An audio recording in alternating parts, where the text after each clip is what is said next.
فرزند عروہ غفاری عبداللہ و عبدالرحمن کی شہادت۔ یہ دونوں بزرگ شیعیان کوفہ میں ممتاز حیثیت کے مالک تھے اور ابو ذر غفاری کے ہم قبیلہ ہراق غفاری کے پوتے تھے۔ ان کا شمار اشراف و شجاعان عراق میں ہوتا تھا۔ کوفے سے کسی نہ کسی طرح نکل کر میدان کربلا میں فرزند رسول کے پاس پہنچے اور انصار حسینی میں شامل ہو گئے۔ ظہر کے بعد لمحہ بلمحہ صورتحال سخت سے سخت تر ہوتی چلی جا رہی تھی۔ انصار میں سے ہر ایک کی خواہش تھی کہ پہلے میں رسول زادے پر قربان ہو جاؤں۔ چنانچہ ان دونوں بھائیوں نے حضرت کی خدمت میں حاضر ہو کر عرض کی، یا ابا عبداللہ، دشمن اب آگے بڑھتے چلے آ رہے ہیں اور آپ کے مددگار ہر لمحہ کم ہو رہے ہیں۔ ہم کو ڈر ہے کہ کہیں ہماری زندگی میں دشمن آپ پر حملہ آور نہ ہو جائیں۔ ہم چاہتے ہیں کہ خود آپ کے روبرو قتل ہو کر آپ کی نصرت کا حق ادا کریں۔ امام نے فرمایا، اللہ تمہیں جزائے خیر دے۔ وہ دونوں حضرت کو سلام کر کے دشمن کی فوج پر جا پڑے جو حضرت کی طرف بڑھ رہی تھی، اور رجس پڑھ پڑھ کر حملے کرنے لگے۔ آخر دونوں لڑتے لڑتے درجہ شہادت پر فائز ہوئے۔ شہادت سیف بن حارث بن سری و مالک بن عبد بن سری، یہ دونوں بزرگوار ایک ماں سے زاد بھائی تھے۔ دونوں اس حال میں امام علیہ السلام کی خدمت میں حاضر ہوئے کہ دونوں کی آنکھوں سے آنسو بہہ رہے تھے۔ حضرت نے فرمایا، اے فرزند برادر، کیوں رو رہے ہو؟ خدا کی قسم عنقریب تمہاری آنکھیں روشن ہو جائیں گی اور دل ٹھنڈے ہو جائیں گے۔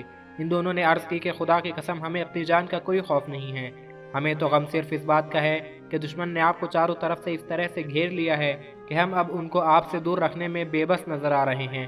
حضرت نے فرمایا، خداوند عالم تم کو وہ بہتر جزا دے جو اپنے بہترین پرہیزگار بندوں کو عطا فرماتا ہے۔ بس ان دونوں نے حضرت کو سلام کیا، میدان میں آئے اور لڑتے لڑتے شہید ہو گئے۔ حوالہ تاریخ طبری جلد 6 صفحہ 253۔ شہادت حنظلہ بن اسد شبامی۔ حنظلہ شیعیان کوفہ میں نامور مقرر اور بہادر اور حفاظ قرآن میں سے تھے۔ میدان کربلا میں حضرت کی بارگاہ میں حاضر ہوئے۔ روز عاشور بعد ظہر جب بہت سے انصار درجہ شہادت پر فائز ہو چکے تو یہ فرزند رسول کے سامنے آ کر کھڑے ہوئے اور ہر اس وار کو جو حضرت پر ہوتا تھا اپنے جسم پر لینے لگے، اور ساتھ ہی فوج مخالف کو نصیحت بھی کرتے جاتے تھے اور پکار پکار کر کہہ رہے تھے، لوگو مجھے تمہارے متعلق اس دن کا اندیشہ ہے جو بہت سی قوموں نے دیکھا ہے، جیسے قوم نوح، عاد و سمود وغیرہ۔ اللہ اپنے بندوں پر ظلم نہیں کرتا بلکہ ان کی بدعمالیوں کی ان کو سزا دیتا ہے۔ مجھے تمہارے لیے قیامت کے دن کا اندیشہ ہے جس دن خدا کے عذاب سے تمہیں کوئی نہ بچا سکے گا، اور جس کی ہدایت سے خدا ہاتھ اٹھا لے اس کو کون ہدایت کر سکتا ہے۔ لوگو حسین کو قتل نہ کرو ورنہ خدا تم پر اپنا عذاب نازل کرے گا۔ حوالہ تاریخ طبری جلد 6 صفحہ 254۔ ظاہر ہے کہ جن لوگوں پر بدبختی غالب آ چکی ہو وہ ان تقریروں کا اثر کیا لیتے۔ حضرت نے فرمایا، اے ابن اسد، خدا کی رحمت تمہارے شامل حال ہو۔ یہ لوگ تو عذاب خدا کے اس وقت مستحق ہو گئے تھے جب انہوں نے حق کو قبول کرنے سے انکار کر دیا اور تمہارے خلاف حملہ آور ہوئے۔ اب تو یہ تمہارے بہت سے نیک بھائیوں کو قتل کر چکے ہیں۔ حنظلہ نے عرض کی، اے میرے سید و سردار، آپ نے درست فرمایا۔ اچھا مجھے اجازت دیجیے کہ میں بھی اپنی جان نثار کر کے اپنے ساتھیوں سے ملحق ہو جاؤں۔ حضرت نے فرمایا، جاؤ، دنیا و آخرت کی نیکی اور اس سلطنت کی طرف جس کو کبھی زوال نہیں۔ حوالہ تاریخ طبری جلد 6 صفحہ 254۔ حنظلہ نے حضرت کو آخری سلام کیا اور دشمن پر جا پڑے اور بڑی بہادری، بڑی دلیری دکھا کر جام شہادت نوش کیا۔ انصار حسینی میں سے ایک جماعت کی شہادت۔ عروہ بن خالد سیداوی اور جابر بن حارث سلمانی اور سعد غلام عمرو بن خالد اور مجمع بن عبداللہ عائدی نے مل کر لشکر یزید پر حملہ کیا، اور یہ بہادر لشکر کی صفیں توڑ کر درمیانے لشکر میں پہنچ گئے اور دشمن نے چاروں طرف سے گھیر کر ان بہادروں پر حملے شروع کیے۔ جناب عباس علمدار نے جب یہ صورتحال دیکھی تو خود بنفس نفیس ان صفوف پر حملہ آور ہوئے جنہوں نے ان بہادروں کو گھیرے میں لے لیا تھا، یہاں تک کہ ان چاروں کو دشمنوں کے گھیرے سے نکال لیا، لیکن ان جابازوں نے اس لشکر پر حملہ کیا اور ایک ہی مقام پر چاروں لڑتے لڑتے شہید ہو گئے۔ شہادت ابو عمرہ حنظلہ۔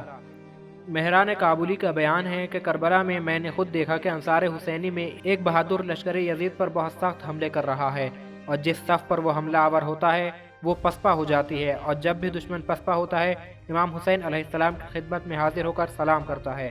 میں نے کسی سے پوچھا یہ کون ہے تو مجھے بتایا گیا کہ یہ ابو عمرہ حنظلہ ہے۔ آخر ایک حملے میں عامر بن نہشل تمیمی نے اس کو شہید کر دیا۔ غلام ابو ذر غفاری جون کی شہادت۔ جون غلام ابو ذر غفاری نے جب اپنی جان فدا کرنے کا ارادہ ظاہر کیا اور حضرت پر اس کا اظہار کیا تو حضرت نے فرمایا، جون میرا جی نہیں چاہتا کہ تم میرے ساتھ مبتلا بلا ہو، لہٰذا تم کو میری طرف سے اجازت ہے کہ اپنی جان کی سلامتی کے لیے جس طرف چاہو چلے جاؤ، اس وفا کردار نے جب یہ بات سنی تو دل پر چوٹ لگی اور عرض کرنے لگا کہ اے نبی زادے، ایام راحت میں تو میں آپ کی خدمت میں رہ کر آپ کے خوان نعمت سے مستفیض ہوتا رہا، اور اب کہ تکلیف و مصیبت کا وقت آ پڑا ہے میں آپ کا ساتھ چھوڑ دوں، یہ کیوں ممکن ہے؟ ہاں یہ ضرور ہے کہ میں ایک غلام ہوں، میرا جسم بدبودار ہے، میرا رنگ سیاہ ہے۔ کیا آپ کی پسند نہیں فرماتے کہ میں بہشت کا سزاوار بنوں اور میرے جسم کی بدبو خوشبو سے مبدل ہو جائے، میرا چہرہ تابندہ ہو جائے؟ ہرگز نہیں، ہرگز نہیں، قسم باخدا میں آپ سے جدا نہ ہوں گا، یہاں تک کہ اپنے سیاہ خون کو آپ کے طیب و طاہر خون سے ملا نہ لوں اور مخلوط نہ کر لوں۔ جون نے یہ کہا اور سلام آخر کر کے رجس پڑھتا ہوا میدان کی طرف بڑھ گیا، اور حسین کے 25 دشمنوں کو تحت دیکھ کر کے داخل جنت ہوا۔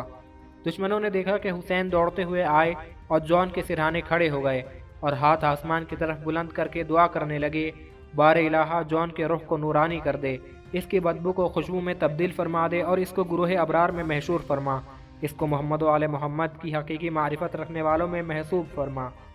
شہادت عمرو بن جنادہ۔ ان کے باپ جنادہ بن کعب حملہ اول میں جام شہادت نوش کر چکے تھے۔ ان کی ماں جو میدان کربلا میں موجود تھیں، انہوں نے جب یہ دیکھا کہ سوائے چند کے تمام انصار حسینی درجہ شہادت پر فائز ہو چکے تو اپنے بچے عمرو سے، جس کی عمر 10-12 سال بتائی گئی ہے، کہا اے میرے نور نظر، خیمے سے نکل اور اپنے باپ کے نقش قدم پر چل کر نصرت فرزند رسول میں اپنی جان نثار کر دے۔ بچے کو زرہ پہنائی اور اس کی کمر میں تلوار حمائل کر کے میدان کی طرف روانہ کر دیا۔ بچہ میدان کی طرف تیز تیز چلا، اس طرح کہ زرہ گھسٹ رہی تھی اور تلوار زمین پر خط دیتی چلی جاتی تھی۔